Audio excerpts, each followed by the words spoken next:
Bendiciones para todos los hermanos, para todos los amigos. Le habla el pastor Luis Bautista, pastor de la Iglesia Unidos para Cristo, Rubio, Estado Táchira, Venezuela. Hoy lunes 6 de enero, comenzamos nuestro ayuno de 21 días, el cual se titula o se llama Hasta que todos lleguemos.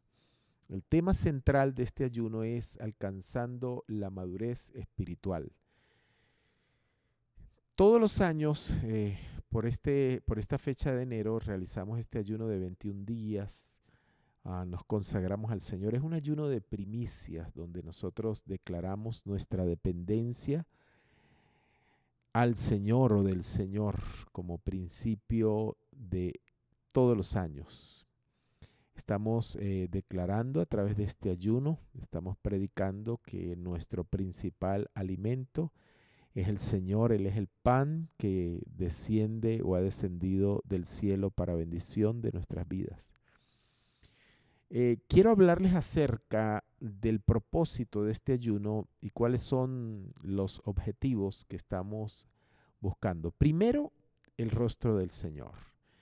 Eh, yo sé que en la palabra del Señor nos habla de muchos tipos de ayunos, casos especiales, asambleas solemnes, problemas nacionales, para ministrarle al Señor cuando necesitamos oír la voz del Señor. Pero básicamente nuestros ayunos es una temporada donde nosotros nos conectamos al corazón del Señor, al corazón del Padre. Buscamos la voluntad, la palabra del Señor, lo que el Señor nos quiere mostrar, lo que el Señor quiere ministrarnos a nuestras vidas. Por eso enero para nosotros es muy importante. Entonces el tema central del ayuno es alcanzando la madurez espiritual. La Biblia nos dice en Efesios 4:13, hasta que todos lleguemos a la unidad de la fe y del conocimiento del Hijo de Dios, a un varón perfecto a la medida de la estatura de la plenitud de Cristo. Dice, hasta que todos lleguemos. Y este es un proceso de madurez, de crecimiento espiritual. Si seguimos leyendo Efesios, dice, para que no seamos niños, para que no nos quedemos en la etapa infantil, sino que maduremos. Entonces, alcanzando la madurez espiritual es nuestro reto para este año, ¿no? La palabra del Señor nos deja ver y nos habla acerca de que como iglesia nosotros somos casa espiritual. Dios tiene un modelo de esta casa espiritual. Cuando hablamos de cómo debería ser la iglesia, muchos apuntamos en ocasiones a la iglesia primitiva o a la iglesia neotestamentaria, a la iglesia de Hechos de los Apóstoles, la cual es muy importante y muy interesante y de ella aprendemos mucho. Pero realmente, ¿cuál debería ser el modelo de la iglesia? El modelo de la iglesia debería ser el cielo, porque el cielo ha de gobernar la tierra. Entonces, necesitamos entender las dinámicas que hay en el cielo, porque solo desde su comprensión podemos cooperar en la construcción de la casa de Dios. De lo contrario, vamos a sufrir daño. Entonces, cuando nosotros entendemos y vemos la iglesia como la casa espiritual, vamos a entender qué es lo que Dios está construyendo. Entonces, la construcción de la casa de Dios es el proceso de Dios para su iglesia, donde ella o la iglesia ha de alcanzar madurez espiritual, pero también podemos entender que una iglesia madura es una iglesia que entiende, que camina y colabora en el proceso de ser edificada hasta alcanzar la plenitud de Dios. Cuando leemos Efesios, hasta que todos lleguemos a la unidad de la fe, parece que fuese algo interminable que nunca va a acabar. Pero esto se activa, o esto lo activó Dios, por supuesto, a través de los dones del ministerio, y eso lo dice Efesios en el contexto, Efesios 4. Dios puso ministros para nuestro crecimiento espiritual y nos dice que es para la obra del ministerio.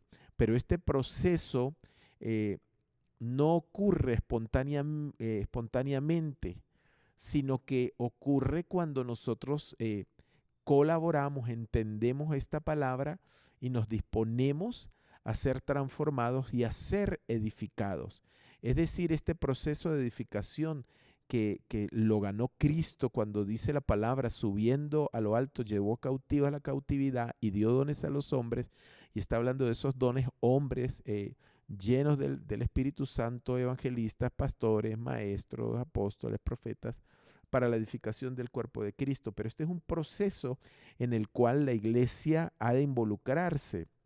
Es decir, la iglesia necesita reconocer su necesidad de crecer y de alcanzar madurez. Entonces, esta construcción de la casa de Dios es un proceso de Dios para su iglesia. Esta madurez espiritual ha de manifestarse en el entendimiento y colaboración de dicho proceso. Y quiero que leamos lo que dice la palabra del Señor en 1 Corintios capítulo 3, del verso 9 al verso 17. Porque nosotros somos colaboradores de Dios. Mire lo que dice la palabra. Nosotros somos colaboradores de Dios y vosotros sois labranza de Dios, edificio de Dios conforme a la gracia de Dios que me ha sido dada. Y está hablando el apóstol Pablo, yo como perito arquitecto puse el fundamento y otro edifica encima, pero cada uno mire cómo sobreedifica. Nadie puede poner otro fundamento que el que está puesto, el cual es Jesucristo. Si alguno edifica sobre este fundamento con oro, plata y piedras preciosas, o con madera, heno o hojarasca, la obra de cada uno se hará manifiesta, porque el día la pondrá al descubierto, pues por el fuego será revelado. Entonces mire lo que dice, la obra de cada uno, sea cual sea, por el fuego será aprobada. Y luego nos habla la palabra del Señor que nosotros somos el templo del Espíritu Santo. Según el apóstol Pablo, la iglesia de Corintio era profética o metafóricamente hablando un edificio espiritual. Y él fue colaborador en su construcción. Entonces debemos tomar nosotros como hijos de Dios la posición de compañeros de trabajo, entendiendo esto también no solamente como un llamado personal, sino como un trabajo corporativo. Entonces, cuando entendemos este proceso, este llamado, y nosotros asumimos la responsabilidad de colaborar en la construcción de la casa de Dios, no solamente en lo personal, como les dije hace rato, sino también de forma corporativa. Es decir, la iglesia local, en este caso nosotros como Iglesia Unidos para Cristo, reconocemos nuestra necesidad de seguir creciendo en este proceso de alcanzar la madurez y crecer y construir, como dice la palabra, un edificio espiritual. Entonces, entendiendo esto es un llamado personal para este tiempo de cooperar con lo que Dios está construyendo en este momento. También el apóstol Pablo está hablando a toda la comunidad del santuario de Dios y los hermanos que cooperan en la construcción usando materiales puros de buena calidad son el fundamento de esta edificación espiritual. Y este fundamento, es decir, nosotros edificamos sobre el fundamento que es Cristo. Y estamos alineados. Cuando empezamos este proceso de construcción, nos alineamos a la obra de Dios. Ahora, ¿qué es lo que Dios está construyendo? Sí, porque podemos hablar de que vamos a construir nuestro ministerio, nuestra plataforma, nuestra imagen, nuestro alcance. No, lo que Dios está construyendo es la obra, esta obra es la morada de su Espíritu Santo. Efesios capítulo 2, 19 al 22 dice, por eso ya no soy extranjero ni forastero, sino conciudadanos de los santos y miembros de la familia de Dios, edificados sobre el fundamento de los apóstoles y profetas, siendo la principal piedra de ángulo Jesucristo mismo. En él todo el edificio bien coordinado, mire lo que dice, esta parte me gusta porque habla de una coordinación. Coordinación va creciendo para ser un templo santo en el Señor. Lo que está hablando esta palabra es fuerte porque no me está hablando de la improvisación. La improvisación no trae crecimiento, pero la coordinación trae crecimiento. Ahora bien, La improvisación, esto me hace acordar de aquellos músicos expertos, por ejemplo, los músicos de jazz, que improvisan mucho, pero ¿por qué? Porque han construido una disciplina a través de los años y ese fundamento de ser músicos de excelencia le da a ellos la capacidad de fluir, de improvisar. Nosotros también fluimos con el Espíritu Santo coordinados de acuerdo a lo que dice la palabra del Señor. Entonces, la coordinación del cuerpo local, va a producir un crecimiento. Eso es lo que dice la palabra del Señor, en quien vosotros también sois juntamente edificados para morada de Dios en el Espíritu. Esa es la obra que Dios está construyendo. Entonces el apóstol Pablo está hablando de una morada de Dios, no solo en su corazón, no solo en lo individual, sino en la iglesia como un todo, porque está siendo edificada para convertirse en la morada del Espíritu. Y claro que sí, la Biblia dice que nosotros somos templo del Espíritu Santo. Primera de Corintios capítulo 6, 19 al 20 dice, ¿o no saben que su cuerpo es templo del Espíritu Santo, que mora en ustedes, el cual tienen de Dios y no son de ustedes? Pues han sido comprados por precio, por tanto glorifiquen a Dios en su cuerpo. Efesios 2, 19 al 22 dice, por tanto, ya no somos extranjeros ni forasteros, sino conciudadanos de los santos y miembros de la familia de Dios. Ahora bien, cuando hablamos de la familia de Dios, de la iglesia, generalmente nosotros usamos y se nos viene a la mente el concepto de la universalidad o, o- o- o la iglesia como cuerpo de Cristo universal, ¿no? Pero cuando nosotros vamos a la palabra, el Señor siempre a través de las cartas apostólicas se refería, por ejemplo, a la iglesia de los Gálatas, a la iglesia de Éfeso. Es más, las 7 iglesias de Apocalipsis eran iglesias locales, aunque todas las iglesias locales componen el cuerpo universal de Cristo. En este caso, Dios nos habla a nosotros como iglesia local. Cada pastor tiene la responsabilidad de colaborar con el Señor, de edificar el cuerpo de Cristo para ser morada del Espíritu Santo. No solamente, vuelvo y repito, y le hago énfasis a esto, en lo individual, sino en lo corporativo. Entonces, nos dice la palabra que dice, han sido edificados sobre el fundamento de los apóstoles y de los profetas, siendo Cristo, Jesucristo mismo, la piedra angular. En él todo el edificio bien ensamblado, y me gusta esta palabra porque dice bien ensamblado, va creciendo. Es decir, no solamente necesitamos coordinar, sino ensamblarnos los unos a los otros, porque eso trae crecimiento. Entonces, está diciendo en otra versión que nosotros también somos edificados como piedras vivas en casa espiritual para un sacerdocio santo.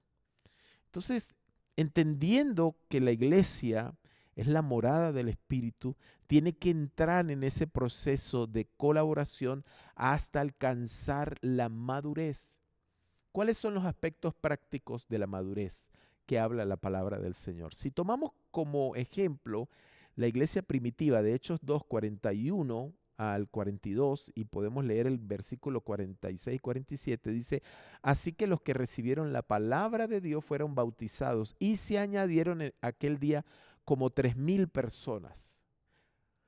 Y me gusta esto porque tiene que haber una coordinación y me llama la atención porque se contaron, dice, alguien tuvo que contar y alguien tuvo que decir como 3,000 personas.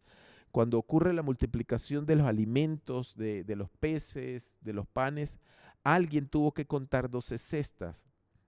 Lo que vemos a través de estos versículos es que la iglesia estaba coordinada. Aunque era una iglesia, digamos, inmadura en muchos aspectos, eso no implicaba que la iglesia estaba en desorden, sino que estaba siendo edificada coordinadamente, y más porque Jesucristo estaba ahí con ellos. Entonces dice, y perseveraban en la doctrina de los apóstoles. Y esto es muy importante y sería bueno estudiar qué predicaron los apóstoles. Claro, no lo vamos a tocar en este tema.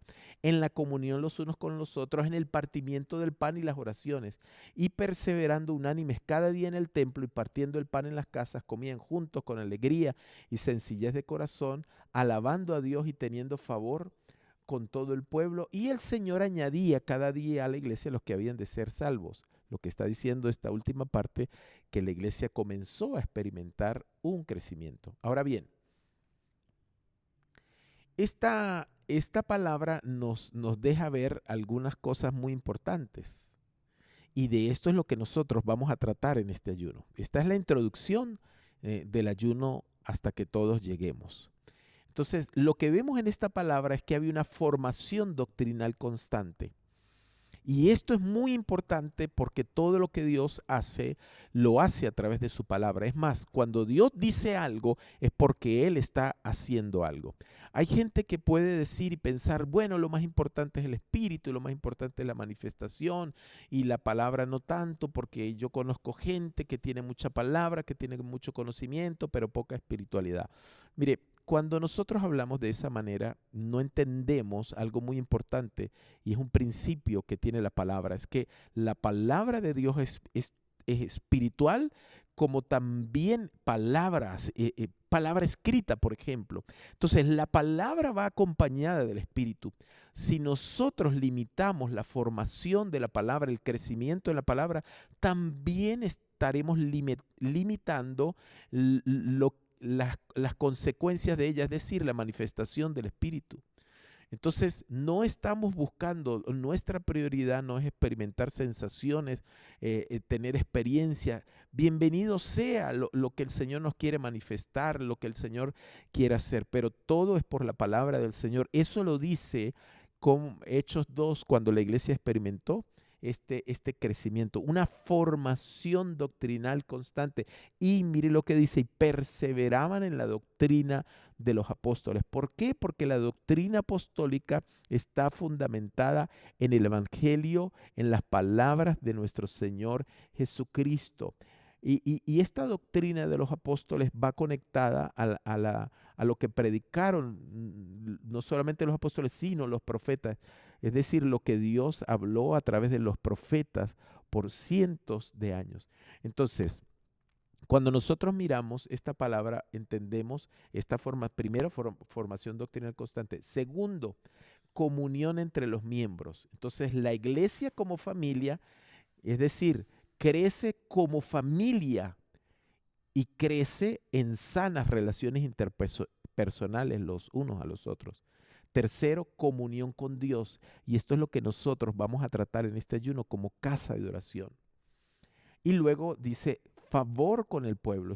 Esto me habla de la predicación de la gran comisión y esto a nosotros nos reta para este año 2025 en desarrollar una cultura evangelística y posteriormente una cultura misionera. Entonces, en este ayuno del 2025 vamos a estar enseñando y vamos a estar aprendiendo y vamos a estar siendo ministrados por el Señor en tres áreas. Primero, relaciones de pacto. No podemos edificar y construir una iglesia sana si no tenemos sanas relaciones. Y vamos a estar estudiando estos temas, relaciones de pacto. Hay alrededor de 10 ministraciones de enseñanzas de cada tema. Así que no se la puede perder. Segundo tema, casa de oración. Y esto es muy importante porque como ministerio tenemos años estudiando el principio de la casa de oración. ¿Por qué la Biblia dice mi casa será llamada casa de oración? Isaías lo dice, esto fue profetizado. Cuando llega Jesús y ve y va al templo, él dice, ustedes han hecho del templo una cueva de ladrones. Alguien nos dijo y nos dio una palabra muy fuerte, un maestro que estuvimos en un congreso en otro país y él nos dijo, si no somos casa de oración, lo más probable es que seamos cueva de ladrones. Y cueva de ladrones es todo lo que le quita el lugar de preeminencia de Cristo en medio de su iglesia. Y el tercer aspecto que necesitamos crecer y madurar es desarrollar una cultura evangelística. Y esta cultura evangelística está sustentada por la casa de oración. Isaías capítulo 6 nos describe el llamamiento del mismo profeta. Cuando él ve al Señor, tiene una adoración contemplativa, ve lo que sucede en el cielo, se conecta, ve los ángeles, ve el mover, los ángeles santos, santo, santo es el Señor Dios Todopoderoso. Y luego el Señor hace un llamado: ¿a quién voy a enviar? Señor, heme aquí, pero yo soy inmundo de labios. Entonces, el casa de oración nos conecta al sentir de Dios y nos deja ver nuestro pecado, nuestras debilidades, nuestras fallas. Y Él viene con su mano amorosa a limpiarnos, a purificar nuestra vida, a poner carbón encendido, porque el carbón encendido es el proceso de santificación, de santidad, el trato del Señor con su pueblo para que su iglesia asuma el llamado. Isaías dijo: heme aquí, envíame a mí. Entonces, el enviar casa de oración no es solamente orar y conectarnos aquí, pasar mucho tiempo con el Señor orando y adorando, sino que la casa de oración produce una cultura misionera de ser enviados. Y la palabra de Dios nos habla de que el evangelio del reino tiene que ser predicado en estos últimos tiempos. Entonces, el producto de la casa de oración es que se desarrolle una cultura misionera. De esto vamos a estar tratando en este ayuno 2025. Vuelvo y le repito, 3 temas importantes que tienen que ver con la madurez. Unidos para Cristo necesita crecer, Unidos para Cristo necesita madurar, alcanzar madurez. Primero, relaciones de pacto. Es decir, crecer como una familia y con relaciones sanas.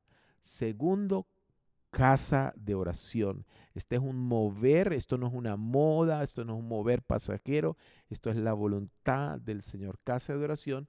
Y segundo, necesitamos madurar y crear una cultura evangelística. Ahora, empezamos leyendo Hechos capítulo 2, versículo 13. Y me gusta esta palabra porque el apóstol Pablo, si puedes leer, seguir leyendo Efesios capítulo 4, cuando está hablando de estos versos, permíteme buscarlo un momentico, Efesios 4. Aquí vamos al verso 12, perdón, el verso 14. Para que ya no seamos niños fluctuantes, llevados por doctrina de todo viento de doctrina. Perdón, llevados por doquiera de todo viento de doctrina. Entonces, uno de los sufrimientos o una de las luchas que experimenta la iglesia es la inmadurez doctrinal. Por eso tiene que haber una formación doctrinal constante. Si, por ejemplo, vemos las doctrinas o las herejías que surgieron en la iglesia primitiva, en el primer y segundo siglo, vemos, por ejemplo, el lebionismo. El lebionismo era una secta judaizante que quería imponer las leyes ceremoniales del judaísmo a los gentiles, convirtiendo los gentiles que se habían convertido al cristianismo. Entonces, esto se originó en el primer siglo y Pablo nos habla acerca de esto. Nos habla del gnosticismo, una filosofía religiosa de carácter altamente especulativo que surgió en el siglo I y se convirtió en una de las más importantes amenazas en contra del cristianismo. Esa doctrina es fuerte porque es una mezcla. Ellos hablaban de mire lo que dice, ellos partían de una concepción dualista sobre el espíritu y materia. Entonces, este gnosticismo, ellos predicaban que la salvación era a través del conocimiento sobre el verdadero origen del destino del alma. Entonces, este conocimiento, ellos decían que este conocimiento solo se transmitía a los iniciados. Entonces era una secta muy exclusiva y el apóstol Pablo habla de eso. El docetismo decía que Jesucristo no había asumido la naturaleza humana y corpórea, porque ellos decían que cómo era posible que un ser tan divino, tan espiritual, sobrenatural, habitase en carne. y la carne es mala. Entonces se crea un dualismo donde separa las cosas. Este dualismo eh, nace también de muchas filosofías que tienen su origen en Platón. Ideologías es lo que algunos llaman cristoplatonismo, la mezcla de filosofías griegas con el cristianismo. Entonces, no vamos a ahondar mucho sobre esto, pero hubo sectas como marcionismo. También en el año de 1944 ellos tenían una visión cósmica gnóstica. Y él decía que el cristianismo no tenía nada en común con el judaísmo, siendo una religión completamente nueva. Entonces rechazaron el Antiguo Testamento, rechazaron los profetas y veían a Jehová como un Dios malo, como un Dios castigador y a Cristo bueno. Entonces dividían y tampoco es así. El montanismo en 1970. Este montano se consideraba el instrumento especial, el ayudador, el paracleto, o sea, él se consideraba como el Espíritu Santo y ellos anunciaban, él con otras profetisas anunciaban el fin de este mundo. Es tremendo. Entonces este monarquismo tuvo dos ramas, que es el monarquismo dinámico y afirmaba que Jesús era un hombre corriente que fue adoptado por Dios en el momento de su bautismo, siendo revestido del poder divino. Y el monarquismo modalista afirmaba que el Padre y el Espíritu Santo son tres modos o manifestaciones sucesivas, no simultáneas del único Dios. Entonces, claro, no vamos a ahondar sobre esto, pero en el libro de No creáis a todo espíritu de Justo González se hace la pregunta, ¿se repiten estos movimientos en la actualidad? Justo González cita lo siguiente, dice, muchos de los nuevos movimientos religiosos en esta era o en esta temporada atraen a la gente porque son nuevos, porque no son parte de la iglesia reconocida o quizás cansada o como él dice textualmente, cansona, de esa iglesia que algunos de esos movimientos llaman la iglesia de Jezabel, pero al mismo tiempo casi todos ellos, estos nuevos movimientos, están dentro o fuera de la iglesia y pretenden haber descubierto algún secreto, algún código o principio que los antiguos no conocían, pero que de algún modo ha quedado encubierto hasta que ellos lo descubrieron. Así como antaño, por todas partes aparecen falsos profetas y falsos apóstoles. Y cada uno de estos movimientos, en el libro de Justo González, teólogo, dice, cada uno dice que su doctrina es la verdadera y que todos los demás son falsos profetas. Entonces hay algo en común de estos movimientos, es que no son nuevos. Esto que estamos viendo hoy día de movimientos raros, de judaizantes, de nuevos movimientos, X o Y, llámense como se llamen, realmente han sido lo mismo que se levantó desde la iglesia primitiva. Tengo un amigo llamado William Lozano, él es doctor en teología, y él dice que las herejías son recursivas, es decir, se repiten, donde cada ciertos años se repiten bajo otros nombres y bajo otros nuevos movimientos, pero en sí son las mismas herejías y falsas doctrinas que una vez se levantaron en contra de la iglesia. Entonces me parece muy importante porque el apóstol Pablo dice, hasta que todos lleguemos a la unidad de la fe y del conocimiento del Hijo de Dios, a un varón perfecto, a la medida de la estatura de la plenitud de Cristo, para que ya no seamos niños fluctuantes llevados por doquiera de todo viento de doctrina, por estratagema de hombres que para engañar emplean con astucia las artimañas del error. Y mire lo que dice, sino que siguiendo la verdad en amor, y este es un principio muy importante, crezcamos, en amor crezcamos. Esto es relaciones interpersonales, relaciones de pactos, en todo en aquel que es la cabeza. Esto es Cristo, de quien todo el cuerpo bien concertado y unido entre sí por todas las coyunturas que se ayudan mutuamente según la actividad propia de cada miembro, recibe su crecimiento para ir edificándose en amor. Necesitamos crecer, necesitamos madurar. Unidos para Cristo, el cuerpo de Cristo necesita seguir creciendo porque la obra del Señor no ha terminado. El apóstol Pablo dice en Filipenses, estoy persuadido que aquel que comenzó en vosotros la buena obra, la perfeccionará. Mi oración es que seamos edificados, que crezcamos y seamos perfectos perfeccionados, por supuesto, en el conocimiento de la palabra de Dios, en la obra transformadora por medio del Espíritu Santo. Esto no es de la carne, esto es del Espíritu de Dios. Esto lo hace el Espíritu de Dios, pero necesitamos colaborar y madurar y seguir creciendo. Amén. Dios me les bendiga. Ah, Sigamos conectados a estos podcasts donde estaremos subiendo todos los días lo que se está enseñando en este ayuno 2025 hasta que todos lleguemos.